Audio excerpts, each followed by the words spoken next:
topic we are going to be discussing is critical race theory.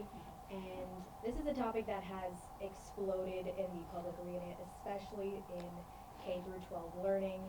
And numerous state legislatures are debating bills seeking to ban this use in the classroom. So is critical race theory a way of understanding how American racism has shaped public policy, or is it a divisive discourse that pits people of color against white people? That is the discussion that is happening right now in America. And many people are in sharp disagreement over this topic, so which is why we're having this discussion today. I'm going to turn it over to Rosalind to kind of explain why we are having this discussion and how. Yeah, so the goal of the roundtable discussion is to start having conversations about diverse topics that has caused major divisions in our world that is leaking into our communities. The purpose of this roundtable discussion is to learn and share a new way of seeing each other that don't come from the same experience due to race. This evening, as Rhea said, our discussion is on critical race theory. It's a familiar term nowadays, but I'm not sure many people really know what it means and why people are debating the topic. Hopefully by the end of this discussion, people will walk away with more knowledge on this topic of critical race theory and, more importantly, a better understanding of views other than our own. That being said, we want everyone to get the chance to speak while also in keeping the discussion respectful. All right. On that note, let's introduce our speakers for today. So this is Renee Sutton, an attorney in the Southern Tier. We have Reverend Jane Winters, former pastor and chaplain in the Southern Tier. We have Tunde Ayanfoden, Yes. Cremorne Community College Diversity, Equity, and Inclusion Coordinator, and ECSD My Brother's Keeper Coordinator, and Sky Moss, historian and professor at Corning Community College. All right, so welcome everyone. Thank you guys for joining me. Mr. Moss, I did want to start with you with the origin of this concept. As a historian, I would hope that you could explain to us, what is the history of critical race theory and how did it start? So it certainly started from some Marxist ideas in the 40s and 50s, what was called criminal legal studies in the 60s and 70s is really the antecedent of critical race theory. The term or the phrase itself really emerges in 1989 in a conference that was hosted by Kimberly Crenshaw. But the ideas and the premise around critical race theory are really credited to Derek Bell, a former Air Force officer, worked in the NAACP Legal Defense Fund, pretty close with Thurgood Marshall, and first fully black tenured professor at Harvard Law School. He was trying to understand why all the civil rights work he was doing, which was really substantial and amazing, from Mississippi to DC, and it won a lot of important cases, wasn't having a more macro impact on substantial change within America. And so he stepped back and he looked at it and he decided that there was something else that was more operational in his mind that was going on. And that's when he came up with this notion of this framework of how to think about the United States, our history, race, inclusion, advancement, opportunity, etc. And he decided that there was something else operating that was prohibitive for certain groups to advance within the structure that is America. So his ideas really led to it. Crenshaw was actually a student of Bell's at Harvard. So that's really just the basic background of where the framework comes from. The term's 1989, the ideas are really 1970s. So that's a while, right? And do you think the meaning has changed over time, or do you think that definition of critical race theory is something that has withstanded throughout time? I think the meaning's been hijacked and sort of politicized by those with particular interests. The meaning hasn't changed at all. So if you talk to critical race theorists, they're still thinking the same way. It's a very apolitical idea. It's just a framework of how to look at legal progress, systemic progress, or lack thereof within the United States. And like it says, it's a theory. Its politicalization can be traced to a guy named Christopher Rufo, in my opinion, who appeared on Tucker Carlson's show relatively recently and took a term that was really sort of in the archives of thought, active within academic circles, law school circles, et cetera, and mainstreamed it in a way that, and frankly, bastardized it, watered it down, translated it to his own means in a way that made it a topic for the public to consume, debate, talk about. etc. I mean, prior to his decision to sort of out the term and then associate it with K through 12, et cetera, it wasn't something that was discussed in public school circles at all. And frankly, the notion that most educators at all levels could accurately or reasonably utilize, discuss, functionally approach critical race theory within the context of their teaching is pretty audacious, frankly.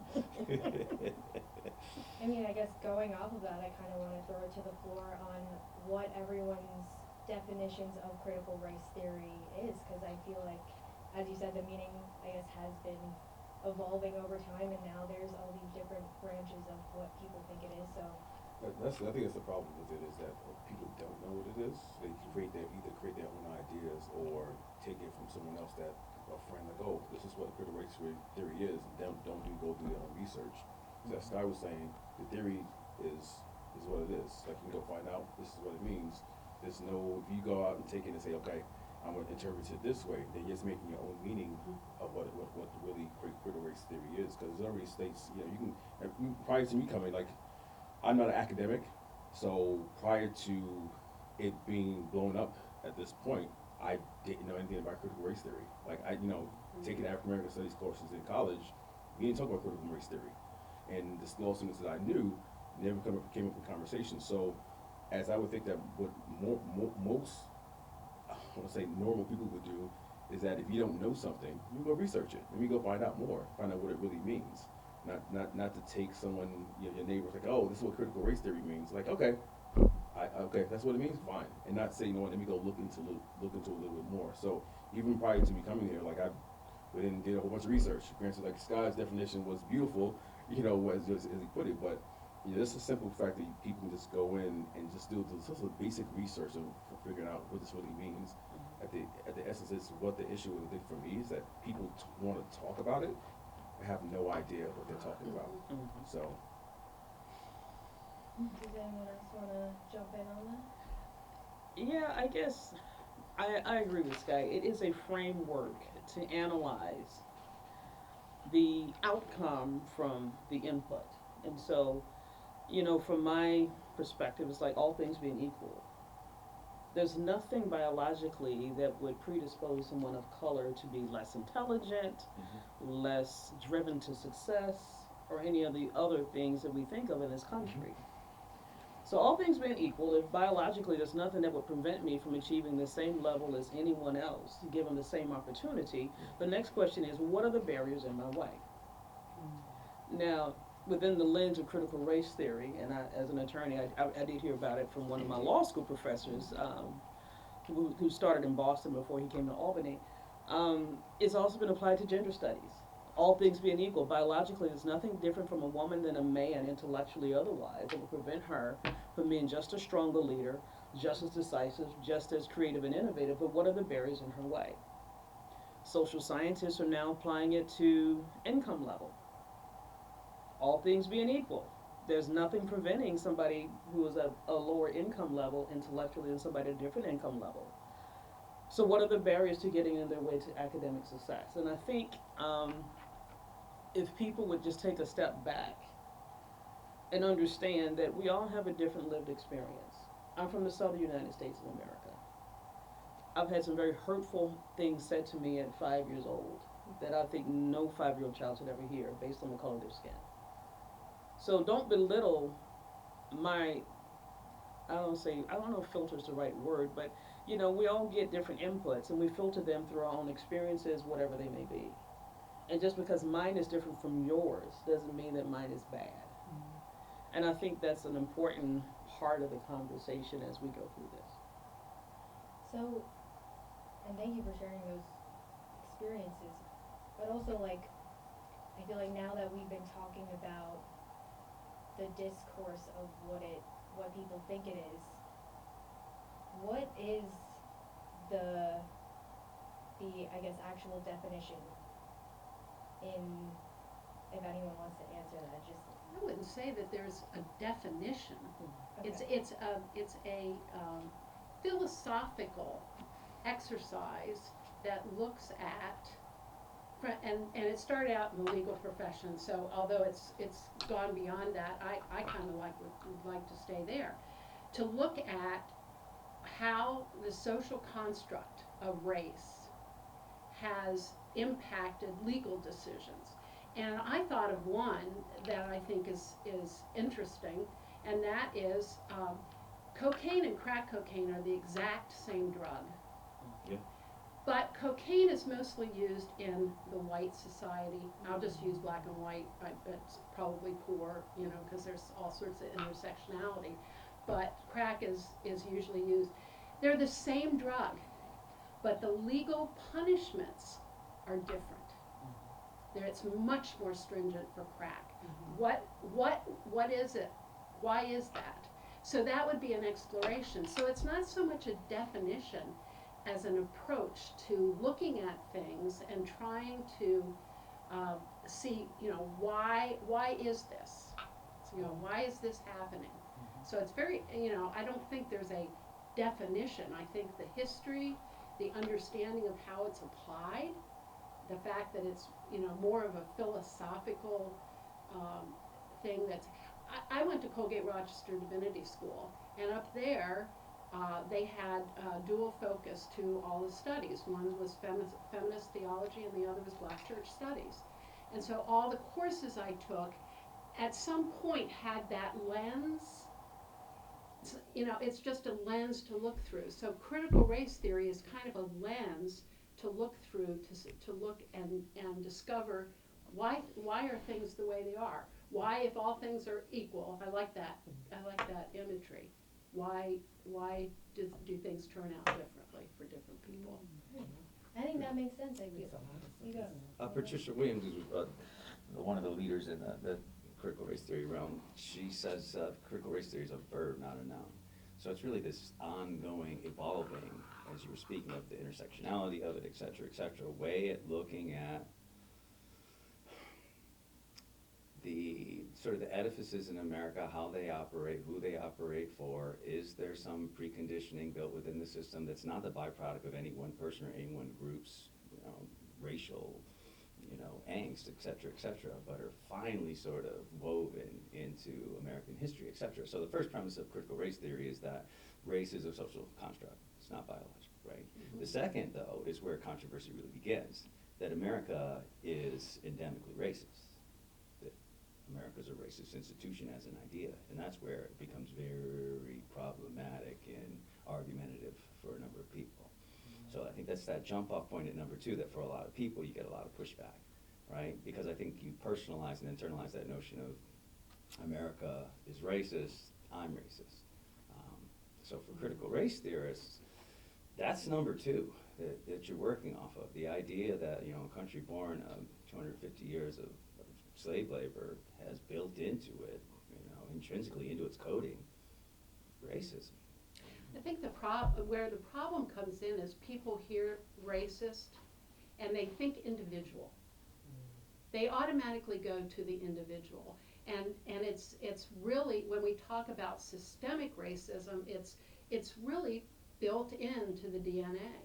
And you know, if we honestly look at the history of this country, it can't be denied that, you know, that racism is part of our DNA. That's what, and I think that's one of the things that's hard, is that people can't separate the both, the system and the individual. Like when someone says something is racist, we're looking at the institution. Like that's to what everyone's point. Let's look at the institution. What's causing, you know, these discrepancies between crack and cocaine? Mm-hmm. You know, we're not saying you particularly, white citizen, you're racist. We're saying let's look at this institution. Like, why is this the way it is? Mm-hmm. And I think that part people cannot separate. So as soon as they hear racism, I always think about this. Like, do you talk about it on campus? Like, you say race, people like divert their eyes, like, oh, not having this conversation. Mm-hmm. Or you know, they clinch, like, oh, we're about to have this conversation. Like, what is it so difficult that we can't have this discussion? Like, what is it so hard? I mean, we had some, I think during the last conversations about just people feeling uncomfortable, not you know, wanting to know more and not having understanding, but the fear of, okay, if I say something wrong, I may be labeled as something as such. But to your point, is like, you know, when someone's racism is being brought up, we're not talking about you individually. Like, we're talking about, like, to your point with Sky, we're looking at the institutions, you know, looking at the, you know, healthcare, we're looking at criminal justice system. You know, let's take a look at that. And personally, I don't think anything's wrong with that. You know, I think everyone wants to say, you know what, let's figure this out. Let's see how we can move forward, and not continue to repeat all these things that we've dealt with generation over generation. So that's always the tough part for me, because people are quick to go to, are you calling me racist? Like, no. You know, like, let's talk about, like, the system and how we got here. So. Right, so I guess we've established that the starting point is a lens on the country as something that is institutionally racist. And that's where we go from, I guess, in all these different aspects. So I guess, what is that next step looking like, especially in a classroom, or from a lens of an educator, or even outside of that in jobs? Like, what is that? We have this lens, okay, we're gonna look at how this, is it a looking back at it, or is it now moving forward, we're doing this different? Well,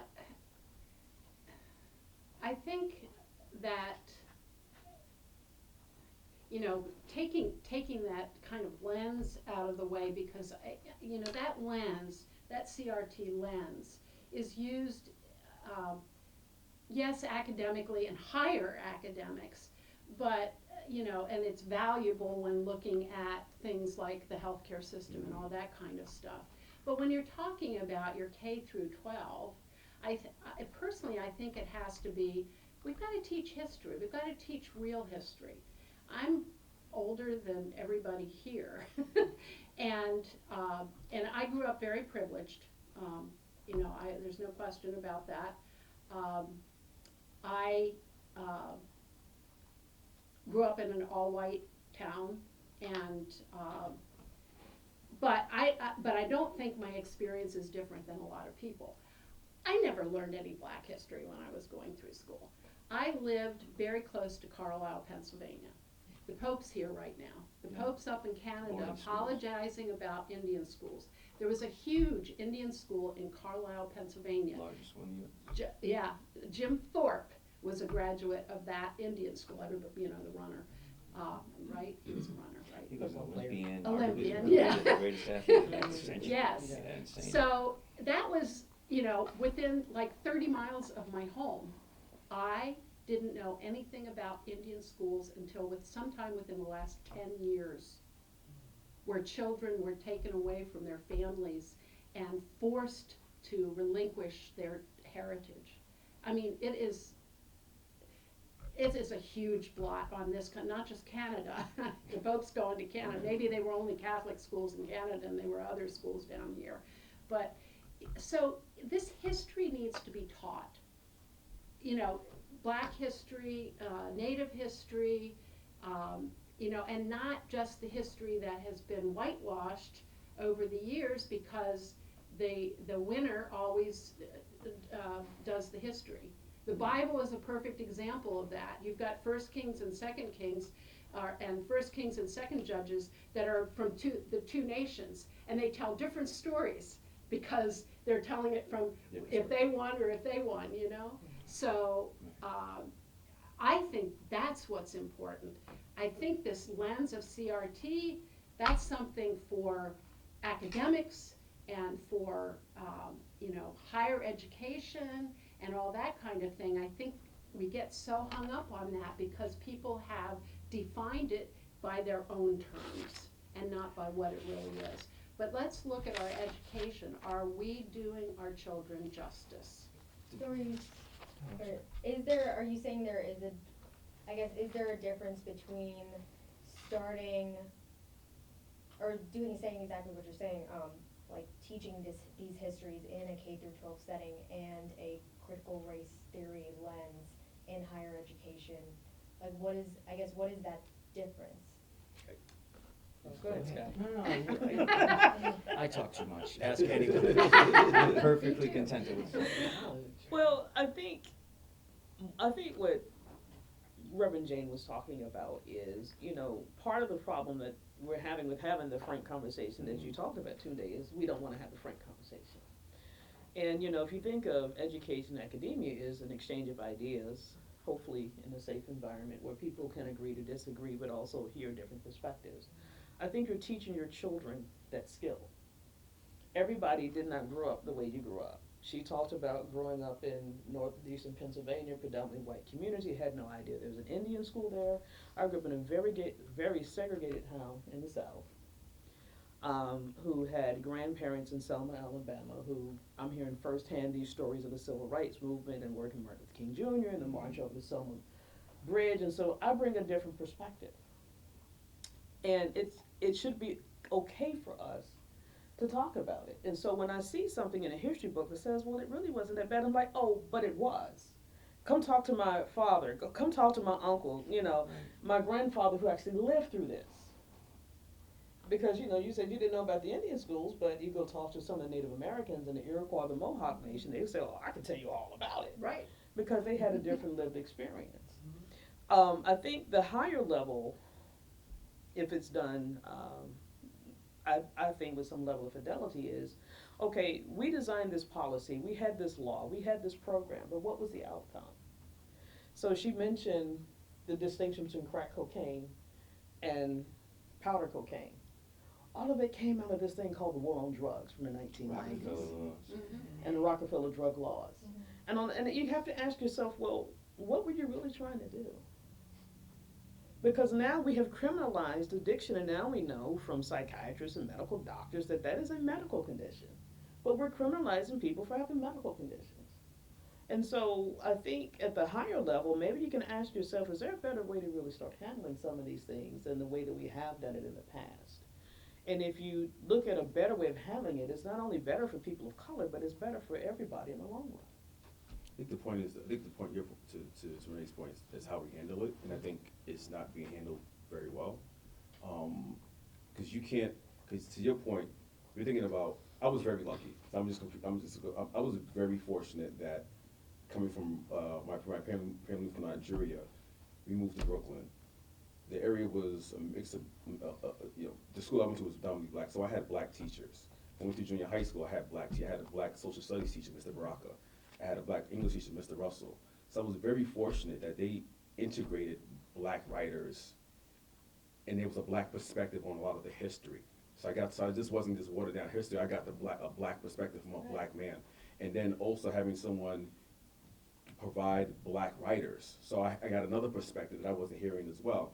So, having that was great. But you're coming from your situation where you have people that don't get any of this, and then you put a curriculum in front of them, teach this, and they're looking like, I don't know, what is this? I don't know any of this. James Baldwin. Right. Yeah, like who's Langston Hughes? So is that perspective, like, we have to be a little bit more critical about how we are giving these curriculums to teachers, like, because you got to give them some time to actually educate themselves and learn these things. So that's the hard thing for me, is just like, okay, I get it, you want to teach this, and we're so behind the ball, but there's a way to go about it. I mean, I'm not a I don't write the curriculum, but for me, even as a teacher, someone just says, here it is today. I want you to teach this. And I'm looking through it, I'm like, I don't know any of this stuff. Like, how am I going to connect with my students? And my students can tell, like, this is an opportunity, they don't know this either. So, I was very fortunate that, I was very fortunate between even high school. I went to predominantly white high school, mostly white. I had one black Spanish teacher, Mr. Bonobo, from Cameroon, 7 feet tall. For all my other teachers, my English teacher, she taught the Harlem Renaissance. It wasn't called critical race theory. It was just called English, our English curriculum. It was called history, education. Let's learn about the Harlem Renaissance. Great. Mr. Button, my history teacher, same thing. We watched, I don't know if anyone's familiar, imagine everyone's familiar with Eyes on the Prize. Watched Eyes on the Prize. And I'm the only black student in the classroom, so I'm sitting there while we're watching these civil rights videos, and predominantly 8 white students. I'm just like, wow. Like, I'm sitting there, I'm just like, this is happening, and everyone is looking at me like, okay, what's Tune's response? But it wasn't called critical race theory. It was called history. You know what I'm saying? So Exactly. there wasn't no like, and the funny thing is he didn't point it out. He wasn't like, look what the white folks did to the black people. He's just like, listen, watch this. I want you to interpret this, and then we're gonna talk about it. And they had that conversation, but it was uncomfortable for a lot of people because, we're talking about trying to right our wrongs, and some people don't know how to. I mean, I guess I wish that at that moment that we could have talked about, okay, what can we do moving forward to right these wrongs? But it's like, you're sitting there with students, they're uncomfortable, I'm uncomfortable because I'm angry, not necessarily, at them, but not at them. So it's like, but I was very fortunate to have that opportunity to have someone, and this wasn't CRT, this is just regular education. Like, this is part of the story that you should know of as a student. Predominantly white student from a white community that you're probably not gonna get from any other teacher, anyone history class, so. Well, is that what critical race theory is? Because I think that's where I feel like that definition is shifting. Is that what it is involving black educators, and exactly what you just said is something that you already experienced, right? So maybe people aren't realizing that this is something, an institution that's already happening at schools. Yeah. I think we get in trouble to do that, because we're falling into the definition that somebody else has made. Yeah, but I think this is far more conspicuous than we're being honest about. This conflation of critical race theory and accurate teaching and examination of history is purposeful. It's been politicized. The 1619 Project was the first, salvo by conservatives to contest historiographies from different groups and perspectives and say they were anti-American, say they were indoctrination, et cetera, because they rewrote the American narrative in an honest, research, really well-cited way that took a totally different approach that de-romanticized American history. This whole discussion around critical race theory is really a byproduct, ultimately, as I mentioned before, of the right and former President Trump attacking what he saw as new institutions in America that were compromising old romantic America. Critical race theory has nothing to do with teaching accurate histories, experiencing accurate histories, et cetera, within a classroom. This was more calculated and more purposeful. And what its intention is to really draw in, and I really feel like COVID had a lot to do with this, because when people were learning through Zoom, and you really had this decentralized, decellular model of education, and parents got more and more involved, and then parents were educators on some level and some degree, and you had this examination of what school boards were doing, what teachers were doing, et cetera, and then suddenly you have this notion that they're indoctrinating our children, and it starts with this thing called critical race theory. And the phrase itself just kind of rolls off the tongue in ways that, frankly, millions of suburban white people glob to. And this association of this really, really, again, high-end academic theory with what your 7th grader is learning in their high school is not the same. It's not a parallel idea. So I have a hard time sort of tiptoeing around the reality of why we're talking about this. Because we're actually talking about this because it was a very useful tool. I mean, Glenn Youngkin, governor of Virginia, was elected off of this idea and this concept of really frightening a lot of suburban white households that their children are being made to feel guilty about their whiteness within high schools. There's some psychological damage being imparted to them by learning true American history. You don't think, I mean, I went to school with mostly white kids in mostly white classrooms. You don't think that I had psychological damage from the American history and the histories that I learned? You don't think that black students and brown students and gay students have for generations and generations? And white students were harmed too. Mm-hmm. Well, white students can be gay. Right, but No, I'm talking about not getting learning. true history. I feel harmed by that as well. Not as harmed as, I don't know, we don't obviously. need to compare on that level. But I mean- My point was that this was a purposeful tactic Yes. to use this phrase and then associate it with indoctrination of your children and making them feel guilty about their whiteness. That became useful, and then beyond useful, effective, and then politically effective.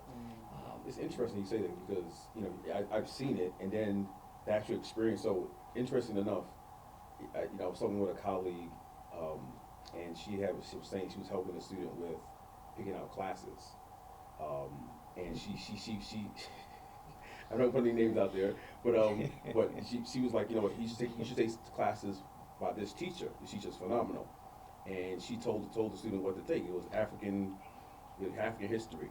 The student told her, I don't want to be indoctrinated.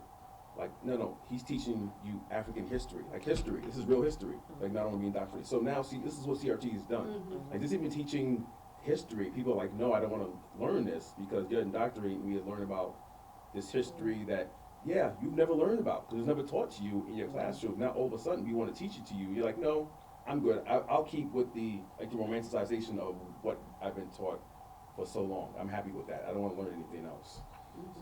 Right, and I kind of agree with what Sky is saying, because really, the times that I've seen it used, it wasn't quote unquote indoctrination. It was, this is the outcome of this policy or this law or this whatever we had, and why is it that we're getting this outcome? Was this the desired end for everybody? Well, if it wasn't, do we need to change something? And I mean, I think about some of the more recent reforms and laws around bail in New York and discovery and criminal procedures in New York. All of it came from, in part, critical race theorists looking at the law as it was, the impact that it was having on the outcomes and people in the criminal justice system, and then making changes to the laws to make it more fair and equitable. That's what it was used for. Yeah, I think interestingly, Derek Bell, I mean, critical race theory was anti-liberal. Mm-hmm.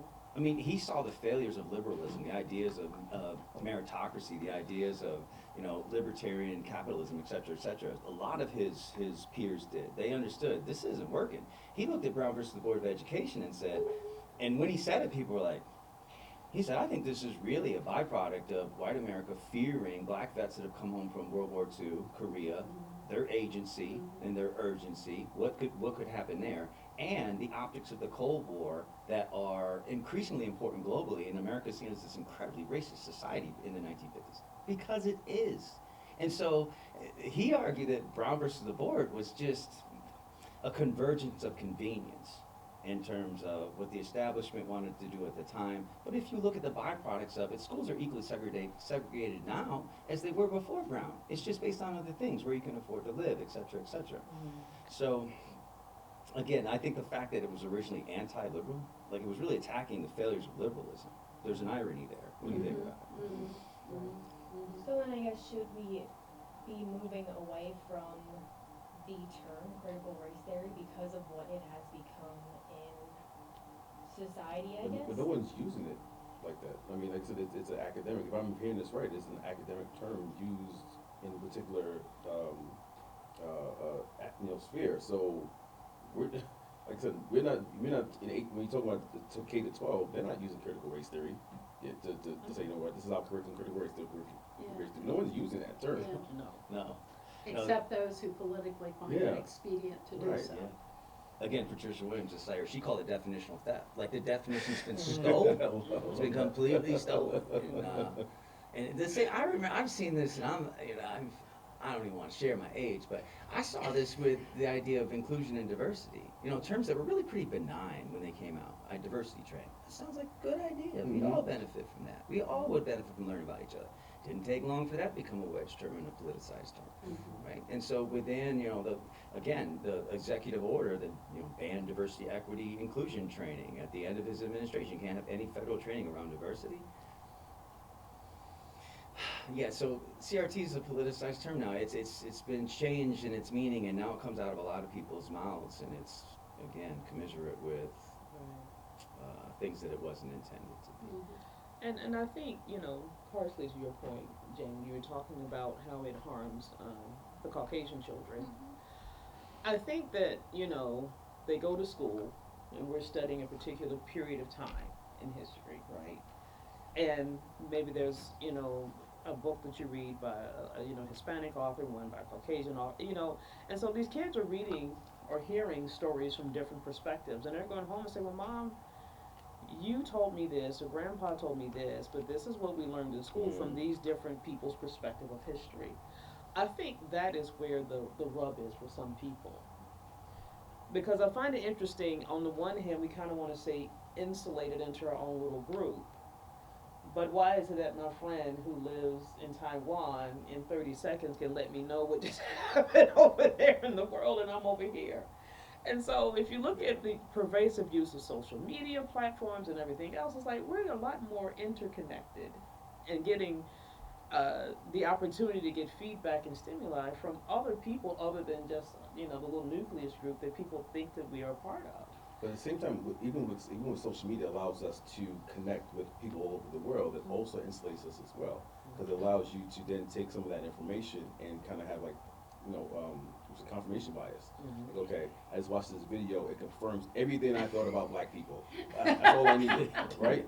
So rather than saying, going to like, you know what, here's a video that actually expresses and, introduces me to some different points of view, I'm rather taking all the ones that just confirms all of the things I already, that I believed, and say, you know what, this is good, I'm happy. So, I mean, as we all know, social media can be very detrimental, it can be a very great tool, but I think a lot of people, when it comes to this, are using it as, very detrimentally to kind of, just like I said, just kind of back up all the thoughts they already had prior to. I mean, I was speaking to a student, to your point about the students. I remember I was doing a diversity training, and one of the students, I forget what I was asking her, she's like, yeah, my parents for the longest time was teaching me about black people, and then I made some black friends, and I was like, oh, they were wrong. And she decided to kind of approach them on that. So, this opportunity to say, you know what, to point to DEI training, this is what DEI training allows for. Have us to have more conversation, to let us learn about each other, to be here, like what Rosalind is doing. But I think a lot of people are happy with the status quo. Like, I'm happy with what I learned. I don't want to learn anything different. Like, let's keep this. And that's the hard thing too. Is just even in the work that I'm doing, is trying to to educate people and trying to tap into those folks that just no matter what, they're not gonna listen to anything you have to say, and say, you know what, I'm just gonna leave them alone and go talk to people that want to have a conversation and willing to move forward and let's do better as a community. So When you were talking about social media, it made me think of the critical that we should be teaching in school is critical thinking. Yes.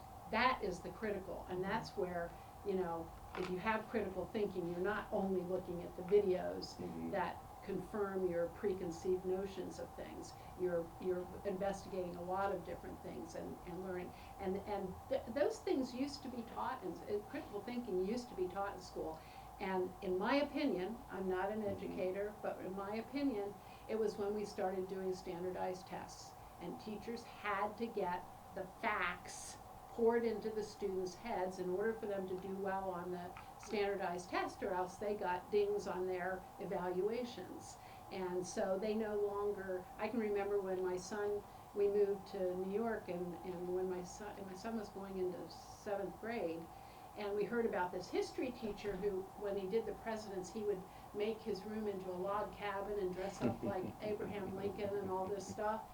But by the time we moved there, he couldn't do that. He just didn't have time to do that anymore because he had to get these facts out. So, those kind of experiential learning and critical thinking skills. now they call it culturally responsive teaching. I think, this is my personal opinion, maybe others will disagree with me. I think we should throw CRT off the table, because when we start looking at it to answer these kind of questions, we're looking at the false definition of it. We're not looking at actual critical race theory. So, it's what I struggled when I looked at the questions, was these questions all are based on the notion that critical race theory is, as these pundits have now defined it, have politicized it, have made it, the current scare tactic for our students. So that's my opinion. I just think, we just say, let's talk Move about, away from it completely. let's talk about, how do we educate our students? How do we help them have culturally sensitive, experiences? How do they get to know others who have a different life experience? They go out to lunch with them. Yes. conversation kind of like exposes it for what it is. And I think this is what we needed to hear, because for me, it just did a whole shift in my thinking. It really doesn't mean anything. It You know what I doesn't. mean? And we have to, like you say, teach critical thinking for the kids. And once that's taught, then they'll be able to, be able to diagnose CRT. It's But, not but what that's it just, is. that's, I mean, Yeah. I don't say simple. I'm not a, a teacher, professor, but just introducing simple authors, books to the students and allowing them to have a conversation about it is like, how come we can learn about Thoreau, and I don't think students are still learn about everyday Thoreau in classes, but we can't learn about Langston Hughes, right? How can we, talk about Hemingway, but we can't read Invisible Man by Ellison, so, and those books allow you to, once you read those books, you're like, oh, wow, this is what happened in the Black community, or like, there was one poem that I remember from high school, I Too, is from Hughes, I Too Am America, so I'm like, when you read that, like, wow, this is powerful. Let's talk about this. So it's those basic things, like just even introducing that literature, these conversations that allow, if you just kind of sit back and let students like, no, let's talk about this. Right.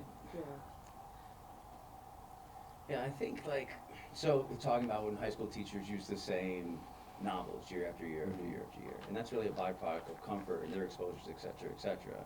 And so how do you get them to infuse new types of literature that really foster new ideas, et cetera, et cetera? And I don't think I'm willing to acquiesce around this idea of surrendering the term of critical race theory. It's not for lay folks to jump into and really process, but I'm not against any theory. I want to hear all theories. And then you talk about critical thinking, I emphasize critical thinking. And media literacy is right there now with critical thinking in terms of importance of what you spend time with and what you try to help students negotiate. But the idea of surrendering the term because a group has decided that we wanna use it towards our ends is not something I'm comfortable with. And as you were saying that, I mean, a critical race theorist would say the fact that you got to read Hughes and I didn't, and I got to read Hemingway is a byproduct long-term of systems that have been over time. It's not someone behind a curtain manipulating like, what people are reading and not reading. It's a byproduct of hundreds of years. And what I was looking at before I came in here is system analysis and system theory and how systems work. And the idea of homeostasis and like, how do you get things to change? And the fact is, whether it's education, healthcare, the judicial system, et cetera, if you don't take, I think, broader perspectives on this and look for theories of why we are sort of stuck in this reality for some of us in terms of lack of progress. You can look at any demographic, look at any metric in Black America, I'm just gonna speak to, relative to successes and sort of this frozen ascension. I want to see every theory about why that is and why that's going on. I just have to clarify, I'm not talking about throwing out the theory, I'm talking about as we're looking at K through 12, because that's what I think where you were talking, as we, for the kids. And I don't think I don't think it's operational, Right. K through 12. Right. And I'm sorry, it is not. Remember, this is, what was the outcome of the policy, the system, the process, the procedure? And at the higher level, so I mean, healthcare is one of them. What were barriers to people getting to the doctor on a regular basis? Now, COVID kind of helped say, you know what, maybe we need to come up with this thing called telemedicine. But that was, wait a minute. If we do telemedicine, maybe people who work strange hours can now take 30 minutes on the phone, talk to the doctor, get what they need. They're doing it now in mental health and behavioral health now, where you can have virtual appointments and have your mental health medication sent to your home. I mean, so it is working, but in the K through 12 setting, nobody's teaching these children critical race theory. Nobody is. Yeah. I didn't hear about it I till was I was thinking of the alone. teachers. All right, I was thinking of the teachers that I had, and maybe a handful would have tried to broach it on some theoretical level, but there's just no application that's really Well, No. logical for young kids. Kids can't, their brains are not, developed enough to, maybe once you start hitting high school, Mhm. maybe, they can start doing I mean, even to, you have to simplify critical thinking at the third grade level. I remember, I substitute taught a lot, and I would go into a fourth grade class and read Sarah Plain and Tall. It's a book, and it's letters, but it's only letters from one perspective. So I would ask the kids to write a letter from the other. What was the letter she received? That's a critical, sort of a critical thinking at a lower elementary level, and what's the other side? What's the other I side think of it's this? hard when when you're talking about trying to teach, because CRT is heavy, right?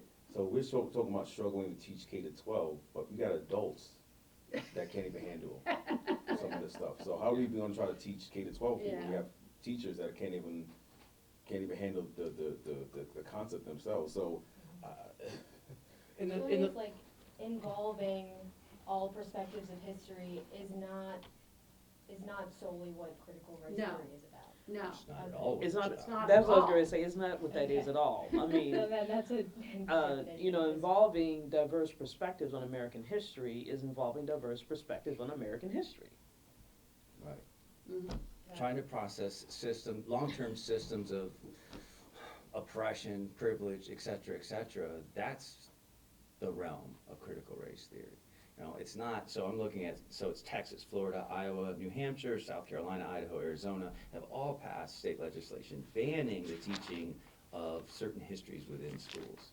And this is crazy to me. There are even states now that have hotlines for you to call in if you feel as though your kid's being made uncomfortable in class, learning about some of the actions and activities of whites in American history against disparaged groups, et cetera, et cetera. It's gotten to the point where and there's fear amongst the teaching community to the degree that there are teachers that are leaving the field saying, I can make $40,000 doing a lot of things, not being harassed increasingly by school boards, parents that are, again, being funded by PACs and political organizations.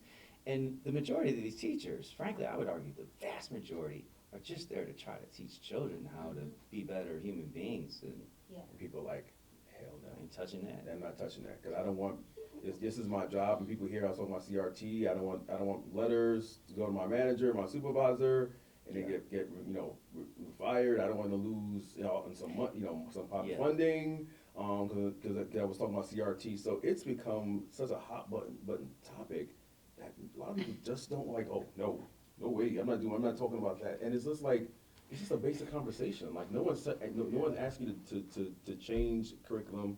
Just let's talk about it. Like, Again, as an attorney and having studied with people who, use CRT and analysis of law and legislation and policy and outcomes, yes, by all means, law students, law professors, policy analysts, use that tool. Use the gender analysis tools. Use the tools that look at disparate impacts among income level. That's your job, right? If this experiment called democracy is supposed to work and it's supposed to work equally for everybody, then absolutely, yes. Once we write this law, we implement this policy. If it's having a disproportionate impact in a negative way over one group of people over another, absolutely, you're supposed to look at that and try to correct it. That's what we pay them for. yeah, I was reading one article. I forget there was one teacher. Person was Calkin, and they had put together the curriculum. And when you read the curriculum, it's pretty heavy for those young kids. I'm like, there's no way these kids. I mean, you're already talking about kids that have already like this attention span. And you're about to go hit them with this heavy material. So I think it's hard. I mean, if someone, like I said, I'm not about us just teaching it in the K to 12, but that's with anything. Just how we approach it is super important, and really, before we even say, let's put this out here, we even have conversations not only with your administration but with the community, and see what the community's input is as well, as far as wanting to put this into anything, whether it's CRT or anything else. Making sure the community understands what we're about to approach, we're about to do. Because I mean, I hate that people have hijacked it, because it makes it hard to do anything now. Right. So if you want to, like I know in Elmira Heights, they have a diversity group in Elmira Heights. you know, people are like, no, we don't want that. Like, why not? Like, we want to try to bring the community together. Like, this is what we're trying to, like, no, CRT. Like, that's not CRT. Thank you. It's just us wanting to bring the community together. Yeah. Right. And, and that's what it's done. Like, we can't Yeah. even have conversations Right. about our community and how these things impact us, because people have hijacked the term and made it like this, like, okay, no, we can't do it. We can't have it. So it's been tough for me. Right, and I think it's sad because, you know, as Tunde talked a little bit about his experiences, because I was in a segregated town, I did go to predominantly black high school, and I did get a heavy dose of black history sprinkled throughout every course that we took, and you know, K through 12. But I think it's sad that if you want to look at any segment of American history, I'm thinking now in the 1960s, where you had the civil rights movement, the gay rights movement, the women's rights movement, everybody had their rights movement in the 60s. But there were social reasons as to why it was going on. And I think that, you know, it's sad that we cannot understand, you know, from the different perspective of everybody's lived experience of what was really happening in America at the time. And I look at where we are now, and how you know, divisive it feels now, not just because of CRT, but you name it. It's like you can't even say grass is green without sparking controversy now. And I think it's sad that we've lost the ability to sit and reason with one another and listen. And sometimes we have to agree to disagree. And I think that is a skill that is lost. And I hope that maybe parents will understand, you know, teach your children as you navigate the world, you're going to meet people who are different from you. Their growing up was different from you. Their religious systems may be different from yours. But it's okay to talk to them. It's okay to befriend them. And it's okay to agree to disagree on these things. But at the core, we're all human. We're all navigating this thing called life together. So I think it was 11th grade. I was in a history class, and I was the only black student there, brown student in there, non-white student in there. And our teacher's name was Mrs. White. She was white. There's a lot of whiteness in this story. I can't make this up. So we were learning about the Spanish-American War, and Mrs. White was telling how the Buffalo Soldiers, the 24th, 25th Infantry, 9th and 10th Cavalry, were so incumbent to the victories in Cuba, and it wasn't in our book. And so I was like, Mrs. White, why is that? Why is that not in the book? She's like, there's a lot of things that aren't in these books, and that was the beginning of my journey as a historian. I'm like, oh, okay, I'm gonna figure out what else isn't in these books. So this whole idea that it's an indictment on whiteness or white teachers or white identity, etc., it's just not true. It's looking, again, from a larger, universal system approach of why we have these patterns of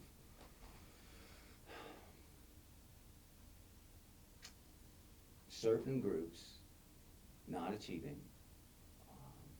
Is there something larger going on? And there are a number of theories, not just critical race theories, a number of theories of why that may or may not be.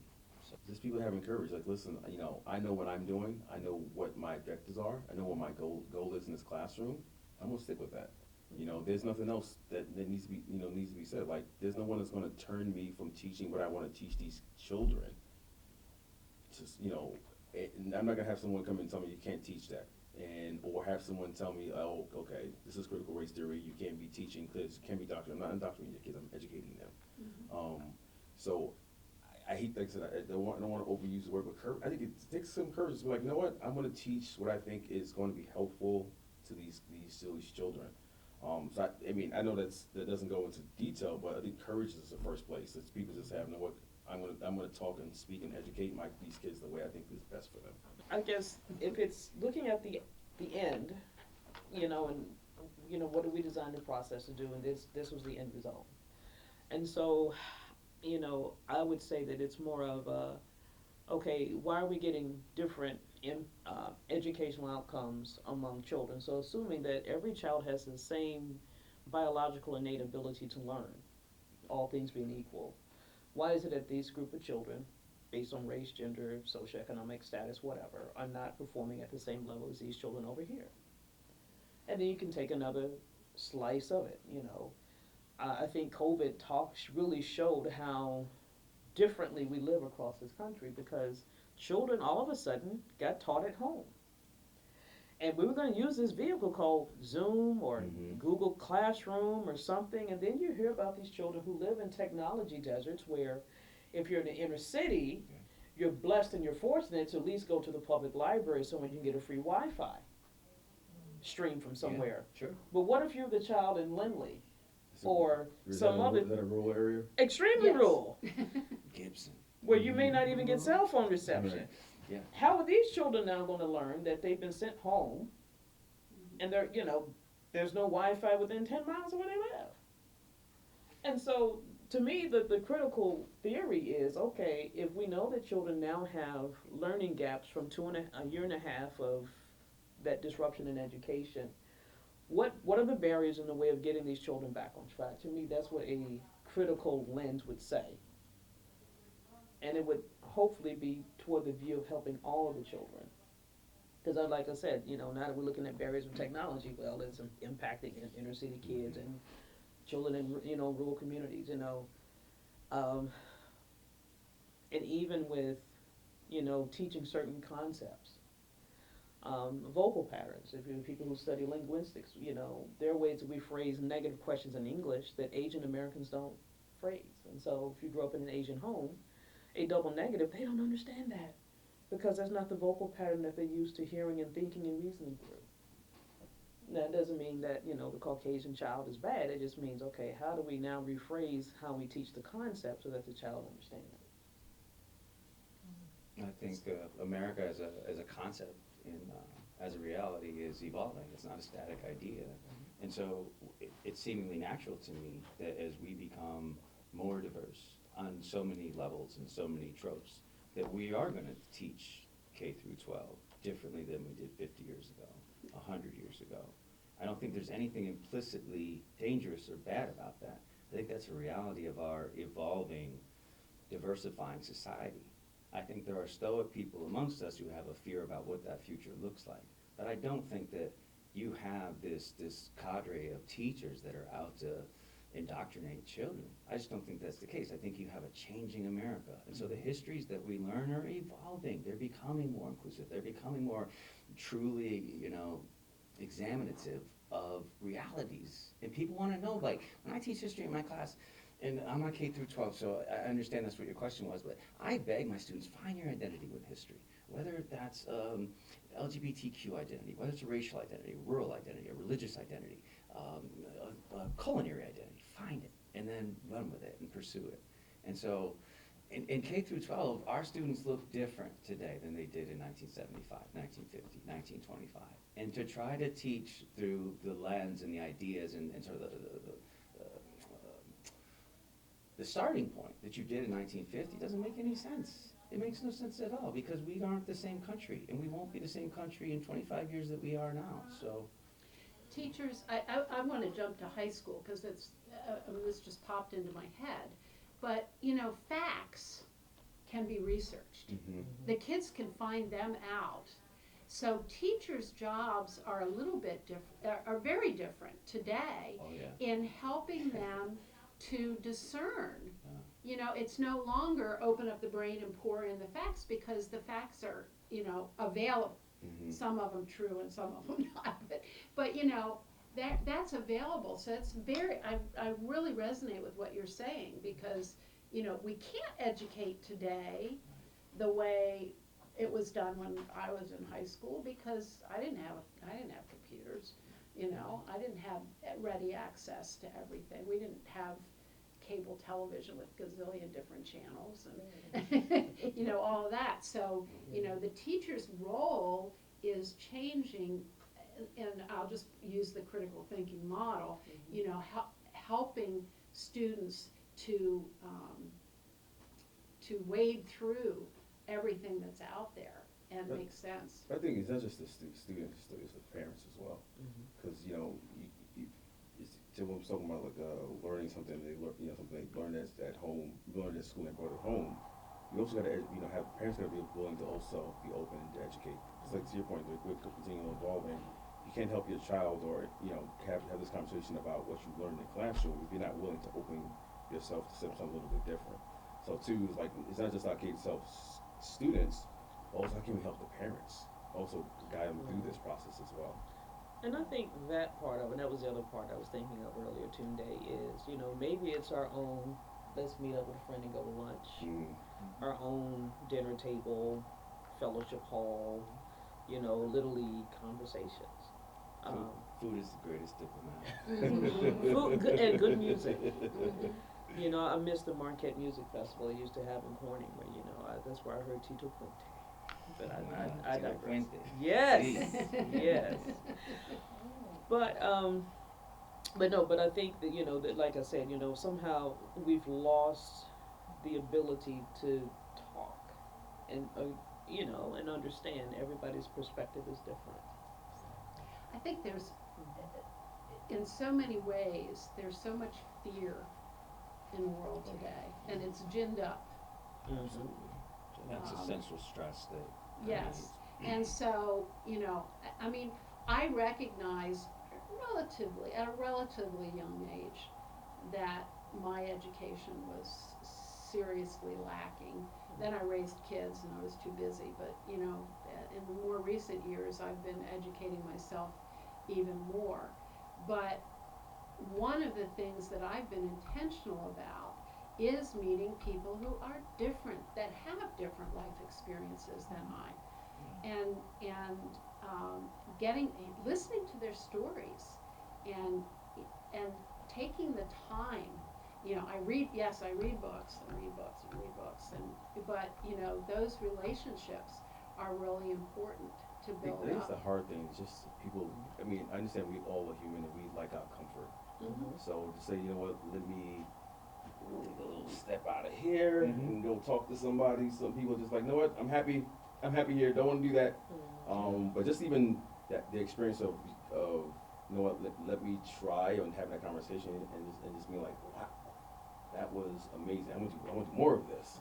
And it's just even getting people out of that comfort zone. And it's hard because you want as humans we want comfort. We want things that generally speaking are easy to us. So just to say to your point, which I think is beautiful, to say go about saying, you know what, let me go talk to people, introduce myself, learn from them. It kind of helps you have a better perspective of the world around you. Like I remember being a city boy. I always thought the city was the center of the world. Sure. Right?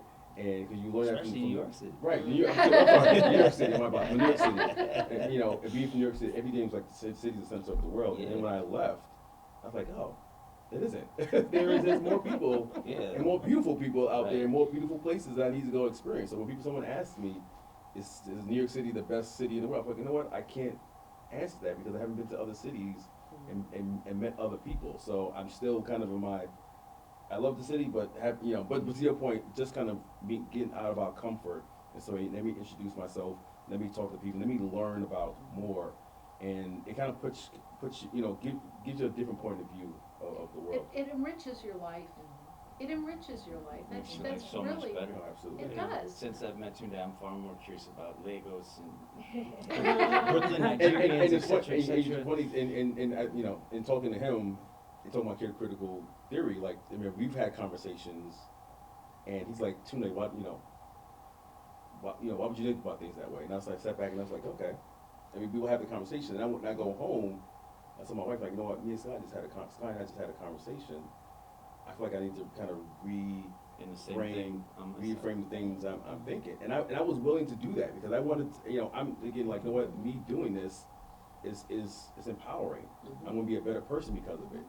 Rather than saying, you know what, I'm not gonna listen to him, I'm gonna just stick with what I wanna believe, but not understanding like, you know what, I just learned something new. I wanna take that and hopefully build on myself, but hopefully can go out and go educate some other people as well. So I mean, and this is what these conversations are beautiful about, because I know, Renee, I've known you for a while, and always being able to have people challenge you, and accepting those challenges, saying, okay, let me take this, and help use it to build and be a better person at the end of the day. Right. We are at time, but this is exactly what I wanted to accomplish with this conversation.